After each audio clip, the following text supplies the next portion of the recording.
What is God's plan? Genesis 1:26.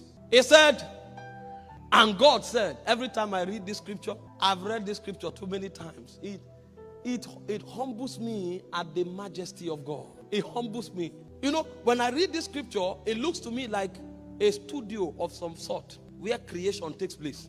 You know, one of the offices of God is as creator. Only God sits there. No matter how powerful, no matter how wise you are, at best you can be an inventor or a farmer. That means you need raw material to produce. The only one who doesn't depend on any raw material to produce anything is God. He's the only one who occupies that office. He can bring something out of nothing. It's one of the offices of God. God is also the only life giver. The only one who can give life is God. Only God. So when you see species replicating, the origin of that life that is introduced to create that species comes from only one being. He's called God. Only him sits there. So this scripture reveals many things to us. It doesn't just reveal God as creator. Imagine what was going on here. Earth was destroyed. God recreated the earth. And he looked at the earth and he saw that some things were lacking. And he wanted to bring something from nothing into the earth. But for him to do that, he had to go into his office. Angels may peep. There are certain curriculums that cannot be revealed, because those are the things who makes him who he is. So he withdrew to himself, and God was deliberating. Imagine the mystery that surrounds this being. How can one person be deliberating? And then one person is talking, he said, let us. That means you are one, but you are we.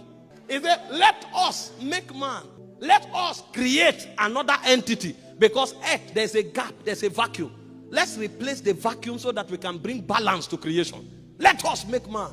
But this time around, we are going to make him not after any other thing but ourselves. Because the first attempt of God trying to make himself known was through human vessel. The first attempt of God trying to make himself known was when he created man. Because you'll be shocked that the angels, why do you think they call him holy? Holy means you are in your own class. You are separated unto your own name. There's none like you. You will discover as you read the Bible that it's as man was created that different definitions of who God is started coming on the scene. You will never find all of those syllables in the angelic order. They just knew that this being is a superior being. They couldn't even look at him. When he shows up, they fall to the ground. The first time God wanted to be known, if you would say study God, the first time God made himself available to be studied was when he created man. Because only here did he say, let us make a being that can reflect our total dimension.